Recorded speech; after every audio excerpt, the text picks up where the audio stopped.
आपकी बच्चियां घर से निकलती, क्या वो सेफ हैं? डर तो लगता है, जब तक बच्ची घर नहीं आ जाती डर लगता है। डर लगता है क्या आपको? नहीं नहीं, हम इस बात से बिल्कुल भी एग्री नहीं करते हैं। बिना चिंगारी के तो धुआं नहीं उठता है, वही वाली बात है। मैंने तो कभी पिंक स्कूटी ना देखी, ना कोई पिंक बूथ देखा। अब भाई सेलिब्रिटी हैं तो उनके कमेंट को पकड़ लिया गया और लोगों ने उसको राजनीतिक रूप दे दिया। हम सिर्फ आजकल अपकमिंग यंग जनरेशन पर ध्यान देते हैं कि हम उनको एजुकेट करें, दे आर फाइन, बट उनके पेरेंट्स को भी प्रॉपर एजुकेट करने की बहुत ज़्यादा ज़रूरत है।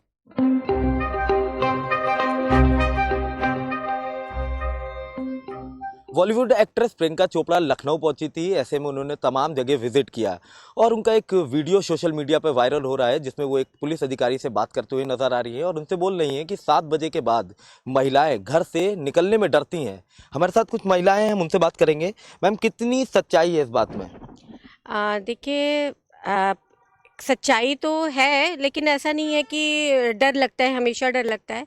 लेकिन पिछले दिनों जो भी घटनाएं लखनऊ के अंदर हुई हैं उसको मद्देनज़र रखते हुए तो अब रात में थोड़ा सा निकलने में हिचकिचाते हैं। वैसे तो हम लोग बहुत जाते हैं, लेकिन और अपराध की घटना आप देखेंगे तो पहले की अपेक्षा कम भी हुई हैं। ऐसा नहीं है कि बढ़ोतरी हुई है या कुछ ऐसा हुआ है, कम भी हुई हैं। बहुत सहयोग किया है सरकार ने और पुलिस ने हमारा बहुत सहयोग भी किया है। लेकिन जो पिछली दिनों जो घटनाएं हुई उसको देखते हुए हाँ, थोड़ा सा तो डर है ही है निकलने में। और ये हमारे देश से गलत मैसेज यानी बाहर तक गया है, जिससे प्रियंका को भी पता चला, तो प्रियंका ने ये बात बोली है, तो ये गलत मैसेज तो गया ही है। और मेरा भी यही मानना है कि अभी थोड़ा बहुत तो डर है ही। अच्छा, वो 2 दिन लखनऊ में रुकी थी, तो ऐसे में वो तमाम जगह गई थी, कई महिलाओं से बात की, कई बच्चों से भी बात की, तो क्या ये सब बातें हुई होंगी तब उन्होंने ऐसा बोला है? हाँ बिल्कुल, उन्होंने चर्चा की होगी, कुछ पढ़ा होगा, कुछ देखा होगा, कुछ न्यूज़ सुनी होगी, इसी वजह से उन्होंने ये बातें कही हैं। कोई बिना चिंगारी के तो धुआं नहीं उठता है, वही वाली बात है। तो थोड़ा बहुत उन्होंने सुना है तभी उन्होंने बोला है। अच्छा, तो क्या देखा जाए, जब से मौजूदा सरकार है तो महिलाओं के प्रति जो क्राइम का ग्राफ है वो घटा है या बढ़ा है? डेफिनेटली घटा है, डेफिनेटली घटा है। और बढ़ोतरी के तो वो कोई चांस ही नहीं है, घटनाएं होती रहती हैं। लेकिन ये जो पिछले महीने या इस महीने में मिला के जितनी घटनाओं का ग्राफ बढ़ा है उससे डेफिनेटली लोगों को डर है और लोग अपनी बेटियों को भेजने में डरते हैं। प्रियंका चोपड़ा कहती हुई नजर आ रही हैं कि 7 बजे के बाद डर लगता है महिलाओं को घर से निकलने में। डर लगता है क्या आपको? नहीं नहीं, हम इस बात से बिल्कुल भी एग्री नहीं करते हैं कि ऐसे नहीं है। हाँ, कुछ एरियाज़ ऐसे हैं, हो सकता है कि वहाँ पुलिस नहीं रहती हो 7 बजे के बाद, लेकिन जिस एरिया में अभी हम लोग खड़े हैं या आसपास और 5-10 किलोमीटर में आप रात को 12 बजे भी चले जाइए, गोमती नगर के किसी भी चौराहे पे, इंदिरा नगर के किसी भी सर्किल पे आपको एनी टाइम पुलिस मिलेगी। कुछ दिन पहले ही हम अपने फैमिली के साथ जा रहे थे तो पुलिस बाकायदा पेट्रोलिंग कर रही थी। ना उस समय कोई त्यौहार था, ना ही कोई ओकेशन था, तो हमें भी अच्छा महसूस हुआ कि हम लोग सेफ़ हैं। और वैसे भी मैं एक बाइक राइडर हूँ, मैं बाइक करने ग्रुप से बिलोंग करती हूँ, तो हम लोग तो कभी भी बाइक उठाते हैं और चले जाते हैं। और जैसे आप समझ रहे हैं अभी भी शायद 8 बज रहा है, तो हम लोग बिल्कुल सेफ़ हैं। अभी भी मैं अपनी बाइक से आई हूँ, कोई डर नहीं है। लेकिन हाँ, किसी किसी एरिया में जहाँ पे नहीं है भाई, जहाँ कुछ अंधेरा रहता है, तो हम नागरिकों से गुजारिश करेंगे कि वो अपना मैसेज पुलिस तक या प्रशासन तक पहुँचाए, तो उनको प्रोटेक्शन मिलेगा। ये नहीं है कि आपकी बात नहीं सुनी जा रही है, क्योंकि जब से ये सरकार आई है महिलाओं की भी आवाज़ सुनी जा रही है और कमज़ोरों की भी सुनी जा रही है। तो देखिए, दोनों हाथ से ताली बजती है। अगर वो लोग अपना मैसेज पहुंचाएंगे कि हमें यहाँ प्रोटेक्शन चाहिए, तो पुलिस आएगी, पुलिस प्रोटेक्शन देगी। और पहले के मुकाबले तो ग्राफ जो ये रेप का तो मैं नहीं कह सकती, क्योंकि आज थोड़े भी कुछ समय ऐसा था कि अभी सुनाई दे रही हैं खबरें, लेकिन जो क्राइम ग्राफ है वो तो घटा ही घटा है। आपने जैसे बताया कि हम बाइक चलाती हैं आप, ठीक है, यूपी छोड़ दीजिए, लखनऊ की बात की जाए तो आप बाइक चलाती हैं, बहुत दूर दूर जाती होंगी लखनऊ में भी, तो ऐसे क्या लखनऊ में भी कुछ ऐसे एरिया है जहाँ पे लड़कियों के साथ छेड़छाड़ होती है? अभी तो हम लोगों के साथ तो अब हम तो खैर 40+ हैं, कोई शर्म की बात नहीं। हमारे साथ तो 20-25 साल की भी लड़कियां रहती हैं, पर कभी भी ऐसा नहीं हुआ कि कहीं छेड़छाड़ है, क्योंकि पता नहीं, या तो हमारा एरिया ऐसा है, लेकिन हाँ, जाते तो हम सब जगह हैं, कभी हमारे साथ ऐसा नहीं हुआ पिछले 10-15 सालों से। तो हाँ, कुछ इलाके हैं जहाँ पे शाम के समय लाइट कम है या कुछ है, तो ऐसा हो सकता है या कभी सुनाई दे जाता है। लेकिन इसमें भी हम बार बार कह रहे हैं, उन लड़कियों व्यक्तियों की और उन नागरिकों की जिम्मेदारी बनती है कि अपनी आवाज़ वो पुलिस स्टेशन तक पहुंचाए या आप लोगों तक पहुंचाए। हर एक बात की सुनवाई हो रही है। सरकार तो कहती है पिंक बूथ बना दिया, जी महिला पुलिसकर्मी तैनात कर दी, तो क्या जब से ये सब योजनाएं आई हैं तब से आपको पुलिस ज्यादा दिखाई देती है लखनऊ में? यकीनन पुलिस दिखाई देती है, लेकिन जो कुछ घटनाएं हैं या हम एक पर्टिकुलर घटना के लिए बोलना चाहेंगे जिसके लिए प्रियंका चोपड़ा ने यहाँ आके बोला, वो केस ही अलग था। वो केस अलग था, उसको गलत रूप से उनको बताया गया तो उन्होंने उन्होंने वो बात एक कमेंट कर दिया। अब भाई सेलिब्रिटी हैं तो उनके कमेंट को पकड़ लिया गया और लोगों ने उसको राजनीतिक रूप दे दिया, पर ऐसी कोई बात नहीं है। ये सिर्फ हमारे देश की, हमारे प्रदेश की बेइज्जती करने वाली बात हो रही है। नहीं तो पहले के मुकाबले हम काफ़ी सेफ हैं और सुरक्षित है। मेरी भी बेटी है 15-16 साल की, हमें किसी तरह का डर नहीं है। प्रियंका चोपड़ा के बयान के बाद अखिलेश यादव ने इसको लेकर ट्वीट किया, तो कहीं ना कहीं क्या इस बयान को लेकर सियासत हो रही है? सियासत का तो मुझे पता नहीं। मैं अपने इलाके की बात जानती हूँ कि मेरी बेटियां हैं, बड़ी बेटियां हैं, तो मैं हमेशा खुद भी पहले से ये कहती हूँ कि बेटा अंधेरा होने से पहले घर आ जाओ, ये पुराने केसेस की वजह से या जो भी कारण रहे हों। लेकिन अब हमारे इलाके में, जिस इलाके में हम रहते हैं, उसमें ऐसी घटनाएं नहीं देखने को आई हैं। लेकिन हमने सुना है पुराने लखनऊ में ऐसी घटनाएं होती रह रही हैं या कहीं सराउंडिंग जो शहर के आजू बाजू के इलाके उनमें हो रही हैं। तो भाई हम तो बेटियों की माएँ हैं, तो हम तो अपनी बच्चियों को सेफ़ रखने के लिए यही सलाह देते हैं कि बेटा टाइम से घर आ जाओ, बेटा सेफ़ रहो, बेटा हर चीज़ बताओ या हर चीज़ बता के करो या कैब ऐप का नंबर या जो भी है हमें शेयर करो। तो ये सेफ्टी अपने साथ, भाई अपने बच्चियों के साथ खुद को भी रखनी पड़ेगी, अपनी आँख खोल के रखना पड़ेगा बड़ी बच्चियों के साथ या छोटी बच्चियों के साथ। तो ये कोई ये नहीं है सियासत और ये क्या है क्या नहीं है, ये तो देखिए जो भी हैं सियासतगार वो जानते हैं। हम माएँ हैं, हम अपनी कॉलोनी में रहते हैं, हम दादी हैं, हम अपनी बच्चियों को सेफ़ रखने के लिए अपनी तरफ से सारी बातें बताते हैं, बच्चे फॉलो करते हैं तो सेफ़ हैं। और आपके पॉइंट ऑफ व्यू से बात की जाए तो आप क्या कितना सेफ समझती हैं 7 बजे के बाद अगर आपकी बच्चियां घर से निकलती, क्या वो सेफ हैं? डर तो लगता है, डर तो लगता है। जब तक बच्ची घर नहीं आ जाती डर लगता है। लखनऊ हो, मुंबई हो, कोई भी शहर हो, बच्चियां बाहर काम करती हैं, बच्चियां बाहर रहती हैं, जॉब करती हैं मेरी दोनों बेटियां, तो डर तो रहता है। कोई भी शहर हो, सिर्फ लखनऊ की बात हम नहीं कर रहे, बच्चियां बाहर रहती हैं तो डर लगता है। देखिए और भी लोग हैं, क्या नाम है आपका? मेरा नाम आयुषी है। क्या करती हैं आयुषी? फिलहाल तो अभी मैं जॉब नहीं कर रही, कुछ जॉब नहीं करी, जॉब करती हैं आप। प्रियंका चोपड़ा ने कहा है 7 बजे के बाद लड़कियां घर से निकलने में डरती हैं, उनका वीडियो वायरल हुआ है, तो इसको आप कैसे देखती है? मुझे ऐसा लगता है कि डेफिनेटली मतलब थोड़ा रिस्की तो है। लेट इट बी एनीवेयर, मतलब कहीं पे भी हो वो चीज़। अगेन जैसे मतलब not only in Lucknow, elsewhere सब जगह इंडिया में ही ये चीज़ है। And definitely when it comes to UP, ये वाला स्टेटमेंट बहुत ज़्यादा हमें रहता है कि यहाँ पे चीज़ें उतनी सेफ नहीं हैं, थोड़ा सा डर भी रहता है। अब मेरी बेटी भी है, मेरी छोटी बेटी है, तो अब मुझे कहीं पे भी जाना है तो मैं इसको अपने साथ ही लेके जाती हूँ। हम लोग हमेशा प्रोटेक्टिव रहते हैं because anything can happen any time. कितने सारे हम न्यूज़ में देखते हैं कि काफ़ी कुछ चीज़ें ऐसी हो जाती है which is not certain.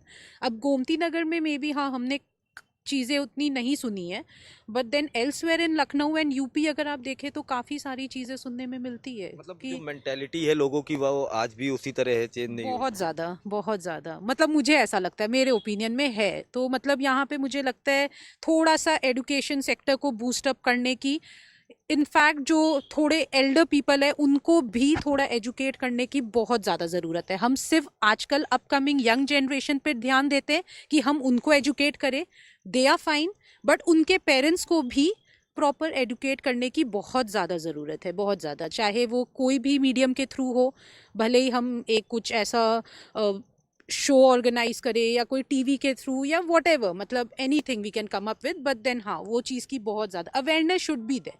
A lady should feel safe whenever they are out. मैं अगर अपने बच्चे को छोड़ रही हूँ तो मुझसे ज़्यादा वो खुद भी अपने आप को सेफ फील करनी चाहिए कि हाँ we are safe, which is I think so एक हर मैन के साथ होता है। अब मैं अपने बेटे को छोड़ूंगी तो मुझे उतना डर नहीं लगता है। पहले से ज़्यादा पुलिस सड़कों पे दिखाई देती है? कंपैरेटिवली हाँ, कुछ जगह में, बहुत ज़्यादा नहीं। मॉर्निंग और इवनिंग में आप चले जाइए तो नहीं, बिल्कुल नहीं। मैं तो मतलब मॉर्निंग 7 o'clock से घर के बाहर रहती हूँ, तो definitely 7 till 9 o'clock I don't find any police. उसके बाद में भी येस, जब तक मैं वापस आ रही होती हूँ। इवनिंग में भी आप समझ लीजिए टिल 7:38, उसके बाद तो नो, वेरी लेस कंपेरेटिवली। जितने डे टाइम में मिलते हैं उससे कंपैरिजन में morning times and night times में कम रहता है। सरकार बोलती है कि पिंक बूथ बना दी है, पिंक स्कूटी है, महिलाओं को तैनात किया हर मैंने जगह। तो कभी नहीं देखा, मैंने तो कभी पिंक स्कूटी ना देखी ना कोई पिंक बूथ देखा। मतलब मैं यहाँ से गंज जाना मेरा शायद एवरीडे का है, उसके बाद फिर गोमती नगर, उसके बाद मतलब मैंने कभी नहीं देखा। I don't know, I mean may be मेरी नज़र नहीं पड़ी या मैंने कभी देखा नहीं, आई डोंट नो। बट अगर पिंक बूथ होता तो definitely the colour is so attractive कि वो कहीं ना कहीं दिख ही जाता। मुझे नहीं दिखा पर्सनली। अखिलेश यादव ने ट्वीट किया है कि प्रियंका चोपड़ा ने ऐसा बोला है और इस ट्वीट को लेकर सियासत हो रही है। तो क्या लगता है कि ये जो प्रियंका चोपड़ा के बयान को लेकर सियासत होनी चाहिए?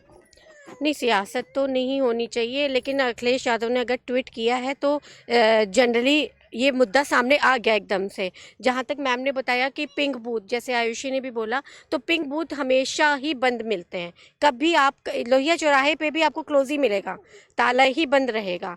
तो जनरली ये बूस्ट तो हुआ है और इस पर ध्यान भी देना चाहिए सरकार को, मौजूदा सरकार को। तो कहीं अगर कुछ कमी हो तो आप क्या ऐसा कहना चाहेंगी कि जो लड़कियों के साथ घटनाएं हो रही हैं ये कम हो? क्या ऐसा कुछ मांग करेंगी सरकार से कि इस तरीके की योजनाएं होती हैं जैसे पुलिसकर्मी तैनात किए गए, तो आप क्या ऐसा चाहेंगी कि हो जिससे ये अपराध कम हो? देखिए, आजकल के सिनेरियो में सबके हाथ में मोबाइल रहता है, तो सबसे अच्छा तरीका तो ये है कि एक इमरजेंसी नंबर मोबाइल में होना चाहिए। अगर लड़की को कहीं लगे कि वो अनसेफ है तो जस्ट एक नंबर डायल करे, और जो भी आसपास का पुलिस स्टेशन है या जो भी होता है वहाँ से उसको उसी समय उसको सेफ्टी के लिए उसको सेफ्टी प्रोवाइड की जाए। तो सबसे अच्छा तरीका तो मोबाइल है। दूसरा है कि रात को लड़कियां निकलती हैं, अगर कैब से या कहीं जा रही हैं तो अपना नंबर शेयर करें अपने फ्रेंड से या फैमिली वालों से। तो थोड़ा सा सावधान और सतर्क रहने की ज़रूरत है। लेकिन हाँ, हम बार बार ये कह रहे हैं कि पहले के मुकाबले अभी स्थिति अच्छी है। जैसा प्रियंका चोपड़ा ने जितना इसको हाइप किया है, इतने डरने की बात नहीं है पहले के मुकाबले। लेकिन हाँ, सेफ्टी तो अपनी ज़रूरी है, सावधान रहे, सतर्क रहे। चुनाव है 2024 में, क्या उसको लेकर ये मुद्दा बनाया जा रहा है? यकीनन मुद्दा बनाया जा रहा है। अब हम इस समय किसी भी पार्टी का नाम नहीं लेना चाहेंगे, लेकिन मुद्दा तो बनाएंगे ही ना। कोई भी एंटी पार्टी जो भी होगी, जो अभी इस समय सरकार में नहीं है, वो तो कोई भी पॉइंट को लेकर मुद्दा बनाएगी ही बनाएगी। पर ऐसा कोई बात नहीं है। हाँ, लेकिन कोई भी गलत मैसेज यूपी का बाहर नहीं जाना चाहिए। कम से इससे क्या है ना, हमारे प्रदेश की इमेज खराब होती है। बस ये तो यहाँ के जो भी नेता हैं, राजनेता हैं, उन लोग को सोचना चाहिए कि कम से कम अपने यूपी के, अपने प्रदेश की इज्जत बना के रखें। यही बस हम कहना चाहेंगे। एक आखिरी सवाल और लेते हैं मैम से। मैम, आप कितना समझती हैं कि 7 बजे के बाद घर से निकलने में महिलाएं नहीं डरती? जिसको ज़रूरी होता है वो जाता ही है। अपनी सेफ्टी अपने हाथ, मैंने पहले भी ये बात कही कि अगर आप अपनी सेफ्टी अपने हाथ रखोगे, अपने मोबाइल पे अपने नियर और डियर वंस का नंबर रखोगे, और मैंने कि जैसे कि इमरजेंसी नंबर 2 बार क्लिक करती हूँ तो इमरजेंसी नंबर पे इमरजेंसी कॉल हो जाता है, वो सब भी मेरे फ़ोन में है। पर ये चीज़ कितनी अवेयर है? मैं अवेयर हूँ, मैंने अपनी बेटियों को अवेयर किया है। मैं एक दादी हूँ, मैं अपनी पोती को कहीं ऐसे छोड़ नहीं सकती। मतलब उसकी माँ हमेशा उसके साथ रहती है, वो टेनिस जाती है, स्कूल लेने जाना, छोड़ने जाना, ट्यूशन छोड़ने जाना, लेने जाना। तो ये सब एक वर्किंग वुमन के लिए कितना मुश्किल है। कितना कोई आंख रखेगा, कितना कोई किसी के पीछे दौड़ता रहेगा, बच्चों के पीछे। लेकिन फिर भी पहले से कम हुआ है, और इस पे ध्यान देने की ज़रूरत है सरकार को, प्लस पुलिस को। और जो कि कह रहे हैं चौराहों पे पुलिस रहती है, ऐसे रहती है, नहीं रहती है। टाइम टू टाइम रहती है। जब कोई वीआईपी आता है तो पुलिस के जत्थे दिखते हैं, सब कुछ होता है। लेकिन पुलिस चला जाती है तो वो वीआईपी चले जाते हैं तो फिर वही कोई कुछ नहीं दिखता है। 1-2 लोग चौराहे पे खड़े रहते हैं, वरना कोई नहीं। और कुछ इलाके ऐसे होते हैं, हर मोहल्ले के, हर कॉलोनी के, हर क्षेत्र के कुछ इलाके ऐसे होते हैं जो डार्क होते हैं। डार्क मेरा मतलब लाइट नहीं होती, तिकोने चौराहे होते हैं, उन जगहों पे ज़्यादा लड़कियों के लिए परेशानी की जगह है। हमारी कॉलोनी में भी हैं ऐसी जगह, हम भी देखते हैं, लेकिन वही है ना, हमेशा सतर्कता अपने हाथ है तो घटनाएं नहीं होती हैं। हम लोग इतना सतर्क रहते हैं, उन जगहों पे लाइट लगवाने की कोशिश करते हैं, अपनी कॉलोनी से बोलते हैं भाई लाइट करो, बच्चे खेलना चाहते हैं। बच्चे, मैं देखती हूँ पहले तो बच्चे हम लोग जितना खेलते थे हमारे बच्चे उतना कम खेलते थे, और हमारे बच्चों के बच्चे बिल्कुल नहीं निकलते हैं क्योंकि हम लोग डरते हैं। कहाँ से आँख रखें बच्चों के ऊपर। तो मतलब पुलिस भी अपनी एक ड्यूटी पूरी करना चाहती है जल्द से जल्दी और वापस जाना चाहती है। जी बिल्कुल, अब जो भी है भाई, हर किसी का घर है, हर कोई जाना चाहता होगा, मे बी ये सब भी है, पर ड्यूटी और पुलिस और ये सारी चीज़ें जब तक प्रॉपर वे में नहीं जाएंगी, जब तक वो एक प्रॉपर ड्यूटी लगा के कि हाँ बंदा इतने से इतने बैठा है, इतने से इतने वहाँ नज़र रखे है, या कैमरास की नज़र जो है उन लोगों पे है, बाद में लोग पकड़े जाते हैं, लेकिन कांड तो हो चुका ना, बाद में पकड़ने के नौबत ही क्यों आए? आप समझे मेरी बात। बच्चियाँ सेफ तो तब हैं जब ऐसी नौबत ही ना आए। तो ये सब चीज़ों को प्रॉपर वे में लेने की ज़रूरत है। हर क्षेत्र का एक डाक कोना जो है उसको चिन्हित किया जाए, वहाँ पे और थोड़ी सी सावधानी बरती जाए। मेरे ख्याल से 1 महीने की सावधानी या अचानक जो चेकिंग होती है, उन सब भी चीज़ें ठीक हो सकती हैं, उन सब से भी। जो इस तरह के कोने हैं शहर में, हर क्षेत्र में, हर जगह हैं। हर कॉलोनी में ऐसा है कि यहाँ कहीं तिराहा है, मुड़ रहे हो, कहीं अंधेरा है, आपको कोई ना कोई दिख जाता है, डर लगता है। पर यही है, हम अपने बच्चों को नहीं भेजते हैं भाई आप मत जाइए कुछ लेने कुछ करने। हम बेटों को बोलते हैं या भाई स्विगी या ब्लिंकिट से मंगाते हैं चीज़ें, नहीं जाना चाहते हैं। ये सब चीज़ें हैं, मायने रखती। अब तो सर्दी आ गई है और कोई घर से नहीं निकलेगा, तो ये चीज़ें मायने रखती हैं। लेकिन इसको प्रॉपर वे में जितना भी गवर्नमेंट कह रही है उसको प्रॉपर जब तक लागू नहीं करेगी, जब तक चीज़ें, मेरे ख्याल से पुलिस वालों की भी चेकिंग होनी चाहिए कि हाँ भाई बैठे हो कि नहीं बैठे हो। कांड होने से, बात पता करने से क्या मतलब है? जो बच्चा परेशान हुआ या जो बच्ची परेशान हुई, उसके माँ बाप परेशान हुए, वो जब तक उस चीज़ पे नौबत पहुँचे तो उसका फ़ायदा ही क्या है, चीज़ पुलिस बैठने का या किसी चीज़ का। तो ये आम जनता से हमने बात करी और जाना कि 7 बजे के बाद महिलाएं घर से निकलने में डरती हैं या नहीं डरती। फिलहाल तमाम लोगों का कहना था कि जो पिंक स्कूटी और पिंक बूथ बनाए गए हैं वो कहीं ना कहीं सिर्फ कागज़ों पर ही दिखाई देते हैं। और भी तमाम महिलाओं का कहना था कि कहीं ना कहीं अब जो पुलिस है वो चौराहों पर ज़्यादा दिखाई देती है। फिलहाल प्रियंका चोपड़ा के इस बयान को लेकर कहीं ना कहीं सियासत की जा रही है। वीडियो जर्नलिस्ट नंदन के साथ मैं अबू तलहा, आज की खबर लखनऊ। बच्चियां घर से निकलती